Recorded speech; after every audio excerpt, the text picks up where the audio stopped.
பொக்கிஷம். எல்லாரும் எப்படி இருக்கீங்க? நல்லா இருக்கீங்களா? இன்னைக்கு எல்லாருக்கும் வந்து பெண்கள் தின நல்வாழ்த்துக்கள் சொல்லிக்கிறேன். கண்டிப்பா பெண்ணா பிறந்ததுக்கு நம்ம பெருமைப்படணுங்க. எல்லாத்தையும் நம்மளால சமாளிக்க முடியும். அதனால தேவன் வந்து அதை நம்மள ஆசீர்வதிச்சிருக்காரு. அதனால நான் என்னோட வீடியோ பாக்குற எல்லா பெண்களுக்கும் நான் வந்து விஷ் பண்ணிக்கிறேன். Happy women's day. அப்புறம் நான் என் பொண்ணுக்கு வந்து விஷ் பண்ணிக்கிறேன். Happy women's day Reshma. பயங்கர போல்டாயிரு, தப்பு இல்லாம எதை செஞ்சாலும் நீ தான் சாதிக்கணும். சாதிக்கிறவங்க எல்லாருமே கரெக்டா வரணும். அத கரெக்டான பாதையில போவாங்க. அந்த மாதிரி உன்னுடைய லைஃப்லயும் நீ வந்து என்ன ரேஷ்மா அசால்ட்டா சிரிக்கிற? வந்து பேசுவேனா அப்படின்னா தேவனோட கிருபை. உண்மையாவே பைபிள் வாசிக்கும் போது தைரியமா பேசலாம், தப்பு இல்லாம பேசலாம். அதான் உண்மை. அதனால எல்லாருக்கும் நான் விஷ் பண்ணிக்கிறேன். நீங்க ஒரு பெண்ணா இருக்கீங்கன்னா நீங்க கண்டிப்பா பெருமையா இருங்க. ஏன்னா நம்ம இல்லைன்னா நம்ம வீட்டுல ஒண்ணுமே நடக்காதுங்க. ஒரு சைடு சாம்பார் கொதிக்கும், ஒரு சைடு சாதம் கொதிக்கும், ஒரு சைடு காய் பொரியல் நடக்கும். பசங்களுக்கு அந்த சைடு ஓடி போய் என்ன எடுத்துடணுமோ எடுத்துருவோம். ஏன்னா நமக்கு தான் சிக்கலான மூளையை கொடுத்துருக்காரு. பெண்களுக்கு தான் பெண்களுடைய மூளையை தான் ரொம்ப ஸ்பெஷலா படைச்சிருக்காரு. அதனால நீங்க எல்லாம் கண்டிப்பா அதுக்கு பெருமையா இருங்க. ஹாப்பி உமன்ஸ் டே அம்மா. தேங்க்யூ ரேஷ்மா. அதனால செய்றீங்களா? தப்பு இல்லாம செய்றீங்களா? கரெக்டா செய்றீங்களா? அது மட்டும் பாத்துங்க. மத்தபடி வேற எதை பத்தியுமே யோசிக்காதீங்க. உங்களுக்கு கரெக்டா தெரியுதா? உங்களோட இருக்கிற உங்க ஃபேமிலிக்கு கரெக்டா தெரியுதா? அதை மட்டும் யோசிங்க. தேவனுக்கு நம்ம கரெக்டா செய்யறோமா? ஏன்னா வசனத்துல வந்து சங்கீதம் 128 வந்து என்ன போட்டிருக்கேன்னா, உன் மனைவி உன் வீட்டோடு கனி தரும் திராட்சை கொடியை போல இருப்பான்னு சொல்லியிருக்காரு. ஏன்னா நம்ம வந்து ஒரு கனி தர திராட்சை கொடினா எப்படி இருக்கும்னு யோசித்துங்க. கனினா என்ன? நம்ம கிட்ட இருக்கிற ஒரு அன்பு குணம், அதுதான் கனி. தோட்டன்றது நம்மளுடைய ஃபேமிலி. அதுதான் உண்மை. கனி தரும் திராட்சை கொடியை போல இருப்பான்னு தேவன் சொல்லியிருக்காரு. அதனால நம்மளா கனி கொடுக்குற திராட்சையா இருப்போங்க. நம்ம வீட்டுல இருக்கிற எல்லாரையும் நல்லா பாத்துக்கணும். நம்ம ஃபேமிலி ரொம்ப சூப்பரா இருக்கும். அதனால தேவனுடைய ஆசீர்வாதத்தோட பாக்குற எல்லாருக்கும் நான் வந்து விஷ் பண்ணிக்கிறேன். தேவன் எல்லாரையும் வந்து ஆசீர்வதிக்கணும். எல்லா பெண்களையும் கண்டிப்பா வந்து தொடரணும். ஒவ்வொரு பெண்ணும் எடுத்து செய்ய ஆரம்பிச்சோம்னா தேவனை பத்தி சொல்ல போனாலே ஏகப்பட்டது சொல்லிடலாங்க. சரிங்க, நான் அப்படியே வந்து என்னுடைய இதையும் நான் உங்ககிட்ட சொல்லிட்டேன். சரிங்க, எல்லாருக்கும் வந்து ஹாப்பி மகளிர் தினம். எங்க பாவா வந்து ரேஷ்மாக்கு ஒரு சாக்லேட், எனக்கு ஒரு சாக்லேட் கொடுத்தாரு. நான் வந்து ரேஷ்மாக்கு இந்த சாக்லேட் கொடுத்துறேன். நான் இந்த சாக்லேட் இல்ல, நீங்க அத நீங்களே வெச்சுக்கோங்க. அப்படிலாம் இல்ல, அது நான் வாங்கி தந்தேன். உங்க ஹஸ்பண்ட் வாங்கி தந்தது என்கிட்ட எனக்கு வாங்கி வந்து கொடுத்தாரு. நான் சொன்னேன் ரேஷ்மாக்கு அப்படின்னு. ஆமா இல்ல, அப்புறம் ரேஷ்மாக்கு வாங்கி வந்து கொடுத்தாரு. நான் சொன்னேன் எனக்கு என்ன வாங்கி கொடுத்தீங்களோ அதை தான் அவளுக்கு வாங்கி தரணும்னு நான் சொன்னேன். ஆனா அவர்கிட்ட அப்ப போகும்போது இருந்திருக்கிறது இதுதான் இருந்திருக்கும்னு நினைக்கிறேன். ஏன்னா நான் முந்திரி பருப்பு வாங்க சொல்லியிருந்தேன். அதனால அதை வாங்கிட்டாரு, இதை வாங்கிட்டு இருந்து கொடுத்துருந்தாரு. அதனால நான் ரேஷ்மாக்கு இதை கொடுத்துறேன். இந்த மாதிரி சாக்லேட் கொடுத்த ஒரு சந்தோஷம் தானேங்க. அதனால ஸ்வீட் எடு கொண்டாடுன்னு சொல்ற மாதிரி தான் நான் ரேஷ்மாக்கு வந்து இந்த சாக்லேட் கொடுத்துறேன். டேரன் எனக்கு நான் ரெண்டுமே உனக்கு தாண்டா அப்படின்னு சொல்லியிருக்கோங்க. சரிங்க, எல்லாருக்கும் அவன் கேட்டா எனக்கு மென்ஸ்டே எதுவும் கொண்டாட மாட்டீங்களான்னு கேட்டான். அப்படிதான் கேட்டு அவனுக்கு வந்து ஃபீல் ஆயிடுச்சு. புரிஞ்சுக்கிட்டான். அப்படிலாம் இல்லடா தம்பி, உனக்கு தான் சில்ட்ரன்ஸ் டே நாங்க கொண்டாடுறோம்ல. அதனால இந்த சாக்லேட்டை வந்து நான் உங்களுக்கு வந்து ஷேர் பண்றேன். நீங்களும் உங்க வீட்டுல வந்து எல்லாரும் சாக்லேட் வாங்கி கொடுத்து சந்தோஷமா வந்து என்ஜாய் பண்ணுங்க. என்ஜாய் பண்றது இல்லைங்க, சந்தோஷப்படுங்க.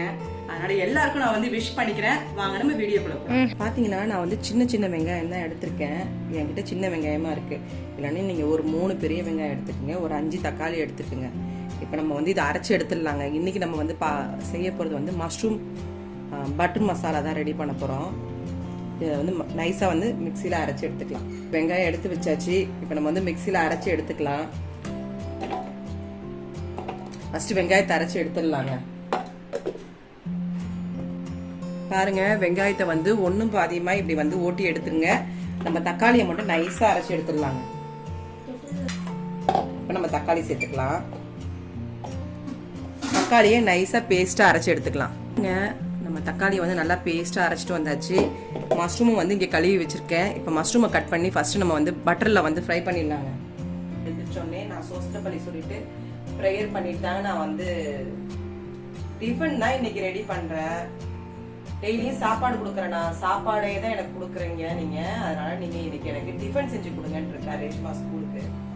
அதனால அவளுக்காக நான் வந்து இன்னைக்கு காலையில டிஃபன் வந்து என்னன்னா சப்பாத்திங்க. சப்பாத்திக்கு வந்து மஷ்ரூம் கிரேவி தான் ரெடி பண்ண போறேன். இது வரைக்கும் நீங்க மஷ்ரூம் கிரேவி இந்த மாதிரி நீங்க ட்ரை பண்ணி பார்க்கணும்னா ட்ரை பண்ணி பாருங்க, ரொம்ப நல்லாவே இருக்குங்க. நம்ம வெங்காயம் தக்காளி எல்லாம் வந்து அரைச்சு வச்சிருக்கோம். ஒன்னும் பாதியமா வெங்காயத்தை ஓட்டிட்டு தக்காளியை மட்டும் நைஸா அரைச்சு வச்சிருக்கேன். நம்மளுடைய மஷ்ரூமை வந்து கட் பண்ணி எடுத்துக்கலாங்க. கட் பண்ணிட்டு நம்ம வந்து செய்யலாம். இன்னைக்கு பிரேக்ஃபாஸ்ட் என்னன்றத நான் உங்ககிட்ட ஷேர் பண்றேன். எப்பயும் இட்லி தோசை இப்படி சாப்பிட்றதுக்கு பதிலா சப்பாத்தி நைட்ல கேட்டுக்கிட்டே இருந்தாங்க. ஆனா ஒவ்வொரு நாள் சாதம் இருந்துருதா, அதனால நான் வந்து நைட்ல சாதம் வந்து 2 பேருக்கும் கொடுத்துடுற மாதிரி ஆயிடுது. அதனால இன்னைக்கு நாங்க வந்து காலையிலேயே சரி உங்களுக்கு வந்து சப்பாத்தியை செஞ்சு கொடுத்துடலாம் அப்படின்ட்டு சப்பாத்தி கேட்டுட்டே இருக்காங்க.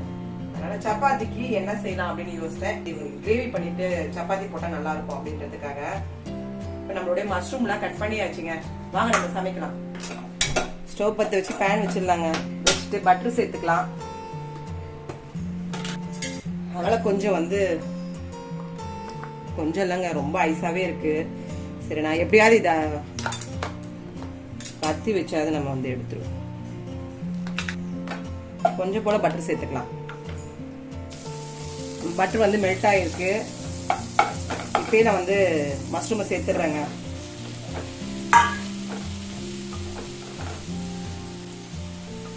சேர்த்துட்டு நல்லா வந்து வதக்கிடலாம். வதக்கி எடுத்து வச்சு நம்ம செய்யும் போது ரொம்ப நல்லாவே இருக்கும் டேஸ்ட். மஷ்ரூம்லாம் வதங்கிடுச்சுங்க. பிளேட்ல மாத்திடலாம்.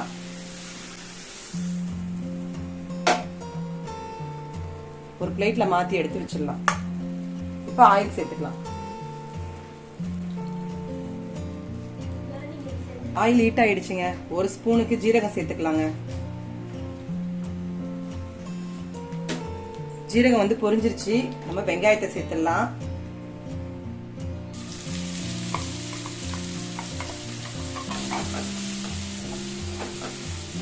வெங்காயத்தை நல்லா வதக்கிடலாங்க.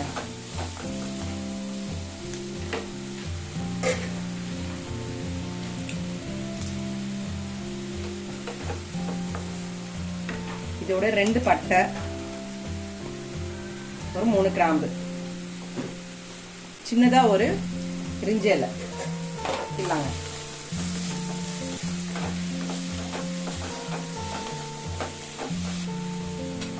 இப்போ இஞ்சி பூண்டு பேஸ்ட் சேர்த்துக்கலாம். நான் வந்து ஒரு 1.5 ஸ்பூனுக்கு சேர்த்துக்கிறேங்க. நம்ம இஞ்சி பூண்டு பேஸ்டோடைய வாடையெல்லாம் போயிடுச்சு, பச்சை வாடையெல்லாம் போயிடுச்சு, நல்லா வதங்கி வந்துருச்சு. இப்போ நம்ம அரைச்சி வச்சிருக்க தக்காளி சேர்த்துடலாம்.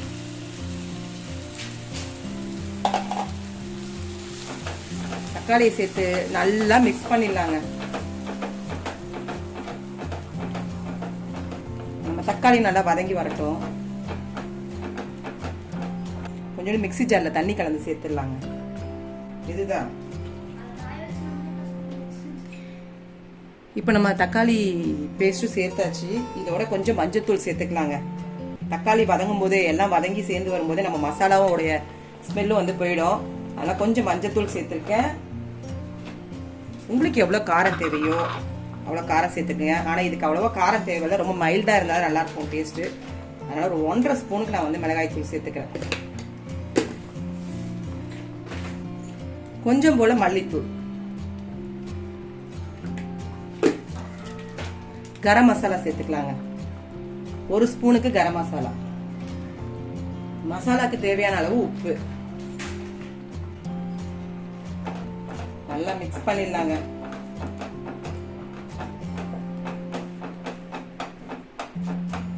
கரெக்டா இருக்கு. இப்ப நம்ம வந்து லிட்டு போட்டு மூடிடலாம். ஏன்னா வெளியெல்லாம் தெளிக்குங்க, அதனால லிட்டு போட்டு மூடிடலாம். சிம்ல வச்சுட்டேன். எண்ணெய் பிரிஞ்சு வரணும். நம்ம ரொம்ப குயிக்கா ரெடி பண்றது தாங்க. எண்ணெய் பிரிஞ்சு வந்துருச்சுன்னா நம்ம வந்து ரெடி ஆயிடும். அதுக்குள்ள நல்லா எண்ணெய் பிரிஞ்சு வரட்டும்.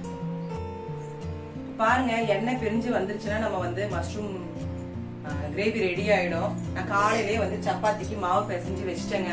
சப்பாத்தி போட்டாச்சுன்னா இன்னைக்கு டிஃபன் தான் எடுத்துட்டு போறேன். ரேஷ்மா வந்து சப்பாத்தியும் மஷ்ரூம் கிரேவியும் தான் எடுத்துட்டு போறேன்னு சொல்லிட்டான். அதனால நான் இன்னைக்கு தான் ரெடி பண்ணிருக்கேன். என்கிட்ட வந்து கஸ்தூரி மைத்தி இல்ல, இருந்ததுன்னா நீங்க கடைசியா சேர்த்துட்டு இறக்குங்க, அப்பதான் ரொம்ப நல்லா இருக்குங்க. அதனால அது மட்டும் எனக்கு நான் முன்னாடியே வாங்கி வைக்கிறேன். நான் வந்து சென்னா மசாலா செய்யலான்னு இருந்தேன்.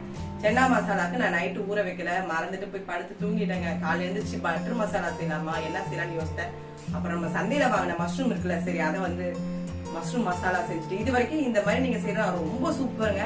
பட்டர்ல நம்ம வதக்கிட்டு செஞ்சோம்னா அந்த பட்டரோடைய ஃபிளேவரோட அதுல வந்து ரொம்ப நல்லா இருக்கு டேஸ்ட். ரொம்ப ஈஸியானது. நிறைய மசாலா நம்ம தேடணும் அப்படின்னா இல்ல. ஹோட்டல்ல நம்ம போய் சாப்பிட்டோம்னா என்ன ரெஸ்டாரண்ட் ஸ்டைல்ல என்ன டேஸ்ட் இருக்கும் அந்த டேஸ்ட் இதுல இருக்கும். பாருங்க, நம்ம நல்லா எண்ணெய் பிரிச்சு வந்துருச்சுங்க. இப்போ வந்து மஷ்ரூமை சேர்த்துக்கலாம்.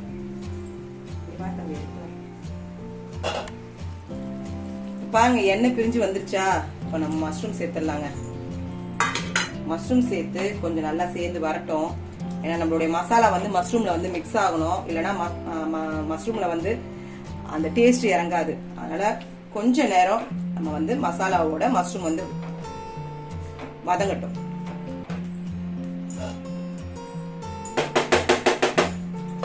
நான் திருப்பி மூடி வச்சிடுறேன் லிட்டு போட்டு. பாருங்க நம்மளுடைய மஷ்ரூம் கிரேவி ரொம்ப சூப்பரா ரெடி ஆயிடுச்சுங்க. இப்ப கடைசியா கிரீம் சேர்த்துக்கலாம். கிரீம்னா ஒண்ணு இல்லைங்க, நம்ம வந்து ஃப்ரெஷ் கிரீம். நம்ம பாலாடெல்லாம் எடுத்து வச்சிருப்போம்ல, நான் எப்பவுமே பாலாடை எடுத்து வச்சிருப்பேன். நம்ம இந்த மாதிரி ஃபோர்க் வச்சுட்டு நீங்க நல்லா வந்து இப்படி மிக்ஸ் பண்ணீங்கனாலே போதும். பாலாடை அடிக்குது பாத்தீங்க, இப்பதான் தூங்கி எழுந்துச்சு வந்திருக்கான். ரேஷ்மா வந்து பிராக்டிக்கலுக்காக போறா. பாருங்க நல்லா வந்து மிக்ஸ் பண்ணியாச்சுங்க. இப்ப மேல வந்து இந்த கிரீமை சேர்த்துட்டு கொஞ்சம் பட்டர் சேர்த்துட்டோம்னா நம்மளுடைய மஷ்ரூம் மசாலா சூப்பரா ரெடி ஆயிடும். ரொம்ப சூப்பரா இருக்குங்க. நம்ம வந்து மிக்ஸ் பண்ணிடலாம். இந்த கிரீமியோட டேஸ்ட் ரொம்ப நல்லா இருக்கும். ஒண்ணுல நீங்க உங்க வீட்டுல பாலாடையை எடுத்து வச்சுக்கோங்க. ஒரு நாள் பாலாடை எடுத்து வச்சீங்கன்னா கூட போதும். மிக்ஸ் பண்ணிட்டு பட்டர் சேர்த்துடலாங்க. கொஞ்சம் போல பட்டர் சேர்த்துக்கிறேன். அப்புறம் ரொம்ப திகட்டும் தம்பி. பாருங்க டேரனுக்கு நெய் பட்டர்லாம் நிறைய சேர்த்தா ரொம்ப பிடிக்கும். பாருங்க நம்ம சேர்த்துக்க பட்டர் வந்து இப்படி அப்படி லைட்டா மிக்ஸ் பண்ணிட்டு நம்ம ஆஃப் பண்ணிட வேண்டியதாங்க.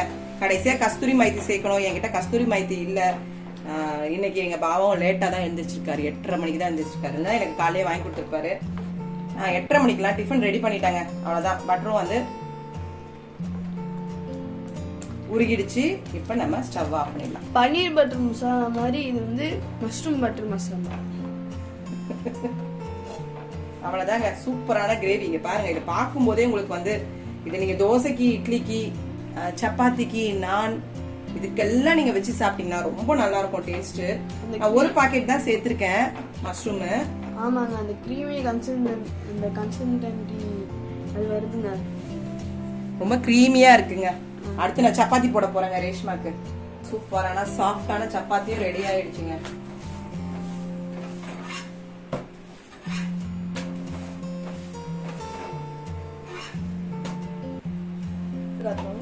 எல்லாத்தையும் நான் போட்டு அவ லஞ்ச் பாக்ஸ்ல கட்ட போறேங்க. பாருங்க ரேஷ்மாக்கு வந்து இன்னைக்கு டேரனோட லஞ்ச் பாக்ஸ்ல தான் சப்பாத்தி வச்சிருக்கேன். அவளுக்கு 3 சப்பாத்தி போதும்னு சொல்லிட்டா. அதனால சப்பாத்திய பாக்ஸ்ல வச்சுட்டேன். மஷ்ரூம் மசாலாவை வந்து அவளுக்கு தனியா வந்து ஒரு பாக்ஸ்ல வைக்க போறேன். Mushroom paneer butter masala. Mushroom butter masala. Mushroom masala வந்து நம்ம பாக்ஸ்ல எடுத்து வச்சிடலாங்க. தனியா கொடுத்துடலாங்க. நான் வந்து ஒரு டிஃபன் பாக்ஸ்ல வைக்கிறேன். அவளுக்கு இதெல்லாம் ரொம்ப பிடிக்கும். நிறைய வச்சாலும் சாப்பிடுவா. அவளுக்கு 3 சப்பாத்திக்கு கரெக்டா போதுங்க மதியானம் லஞ்சுக்கு. அதனால ரேஷ்மாக்கு வந்து ஒரு தனியா ஒரு பாக்ஸ்ல வச்சுட்டேன். இன்னும் கொஞ்சம் மஷ்ரூம் வைக்கலாம்.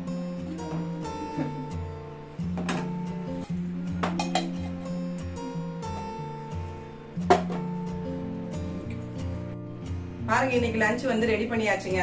அவ்வளவுதான். அவளுக்கு வந்து ஃப்ரூட்ஸ் வைக்க போறேன். என்னன்னா நேத்து வாங்கின ஸ்வீட்லெஸ் திராட்சை வாங்கினதை கழுவிட்டு அவளுடைய ஸ்நாக்ஸ் டப்பால போட்டு கொடுத்துட்டேன்னா இன்னைக்கு அவளுக்கு வந்து காலையில மத்தியானத்துக்கு சப்பாத்தியே ரெடி பண்ணி கொடுத்தாச்சு. எனக்கும் வேலை கொஞ்சம் ஈஸியா தான் இருந்துச்சு. அவ சண்டை போட்டு என்கிட்ட வந்து சப்பாத்தி வேணும், எனக்கு இந்த மாதிரி சென்னா மசாலா இல்லைன்னா ஏதாவது ஒரு மசாலா ரெடி பண்ணி தரணும்னு சொல்லி கேட்டதை பாத்துங்க. இது வரைக்கும் எனக்கு டிஃபனே நீங்க கொடுத்துலன்னு சண்டை போட்டா என்கிட்ட.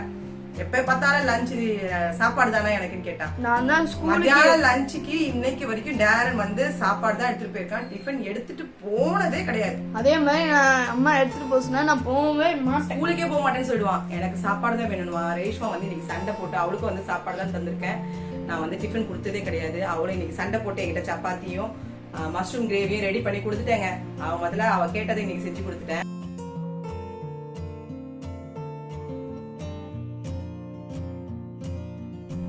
காலையில நான் என்ன டிஃபன் செஞ்சிடுறத அப்படியே உங்ககிட்ட ஷேர் பண்றேங்க. சப்பாத்தியும் மஷ்ரூம் கிரேவி தான் ரெடி பண்ணேன். சரி, நான் காலையில ப்ரேயர் பண்ணிட்டு நான் செஞ்ச ரெசிபி நீங்க பாத்திருப்பீங்க. நீங்களும் கண்டிப்பா உங்க வீட்டுல இந்த மாதிரி சப்பாத்திக்கு வந்து மஷ்ரூம் கிரேவி ரெடி பண்ணி பாருங்க. ரொம்ப சூப்பராவே இருக்கும். இந்த வீடியோ உங்களுக்கு பிடிச்சிருந்தா லைக் பண்ணுங்க, உங்க ஃப்ரெண்ட்ஸோட ஷேர் பண்ணுங்க. அடுத்த ஒரு குக்கிங் வித் vlogல நம்ம சந்திக்கலாம். தேங்க்யூ.